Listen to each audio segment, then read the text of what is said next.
Hello दोस्तों, मैं फिर लेकर आई हूँ एक नई कहानी में आगे बढ़ने से पहले आप लोग प्लीज मेरे चैनल को सब्सक्राइब, लाइक, शेयर, कमेंट करें। अलीफ लैला की दुनिया में हमें बहुत सी अनोखी कहानी सुनने को मिलती हैं। आज मैं आपको उस अद्भुत कहानी का किस्सा सुनाऊंगी जिसमें जादू, चिराग और एक फकीर की भी बातें शामिल हैं।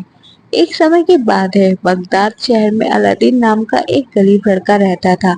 उसका जन्म बहुत ही साधारण घर में हुआ था और उसके पिता की मृत्यु के बाद उसकी माँ ने बहुत मेहनत से उसकी परवरिश की।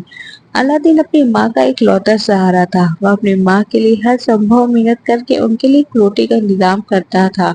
एक दिन अलादीन बाजार में फल बेच रहा था, तभी एक फकीर उसके पास आया और उससे कहा, अलादीन, मैं तुम्हें एक धन दौलत से भरी जगह ले जा सकता हूँ, लेकिन तुम्हें मेरे लिए एक गुफा तक आना होगा। अली में उनको लालच आया। वह फकीर के साथ उस गुफा तक के गया। जब वह गुफा के पास पहुंचा तो फकीर ने कुछ जादुई मंत्र पढ़े और गुफा का द्वार खुल गया। फकीर ने अलादीन से कहा कि इस गुफा में एक जादुई चिराग है, तुम उसे लाओ और मेरे पास ले आओ, बाकी सब सोना तुम्हारा होगा। अलादीन ने फकीर की बात मानी और गुफा में प्रवेश किया। गुफा के अंदर अलादीन ने देखा कि चारों तरफ सोने की चमक बिखरी पड़ी। वह उन सबको नजरअंदाज करते हुए आगे बढ़ा। आखिर में उसे वह जादुई चिराग मिल गया जो बेहद साधारण दिखने वाला था। अलादीन ने चिराग उठाया और वापस जाने लगा। रास्ते में उसके हाथों की उंगलियां चिराग से रगड़ गई और अचानक चिराग से धुआं निकला और वह एक जिन प्रकट हुआ। जिन ने कहा, मैं चिराग का जिन हूँ, तुम्हारी 3 इच्छाएं पूरी कर सकता हूँ। अलादीन ने जिन को सामने देखकर अचरज में चिराग को देखा और उसने सोचा कि यह स्वप्न देख रहा हूँ या वास्तव में ये सब कुछ हो रहा है। जिनके शब्दों पर विचार करते हुए अलादीन ने कहा, मैं चाहता हूँ तुम मुझे इस गुफा से बाहर निकालो, सकुशल मेरे घर तक पहुँचाओ। जैसे ही अलादीन ने अपनी पहली इच्छा जाहिर की, जिन ने उसकी इच्छा पूरी कर दी और अलादीन को उसके घर दरवाजे पर पहुंचा दिया। अलादीन अपने घर पहुंचकर माँ से मिला और उन्हें पूरी कहानी सुनाई।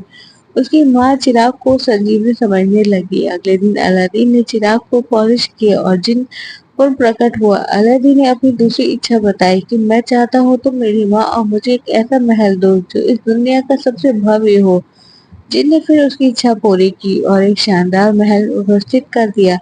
अलादीन जब एक धनवान शहजादे की तरह अपनी माँ के साथ उस महल में रहने लगा, उसकी शान शौकत की खबर पूरे शहर में फैल गई और राजवंश भी उसकी ओर ध्यान देने लगा। इसी बीच अलादीन ने सुल्तान की बेटी जैस्मीन का दिल दे बैठा, जिसने जिनको अपनी तीसरी और आखिरी इच्छा की रूप में जैस्मीन से विवाह की इच्छा प्रकट की। जिन ने उसकी इच्छा को स्वीकार किया और अलादीन एक भव्य विवाह समारोह के बाद सुल्तान का दामाद बन गया। उनकी शादी के सारे शहर में भाग लिया और यह शादी एक अद्भुत कहानी के रूप में इतिहास में दर्ज हो गई। अलादीन और जैस्मीन ने बड़े प्रेम के साथ अपनी जिंदगी बिताई और उनके महल में खुशियां हमेशा बनी रही।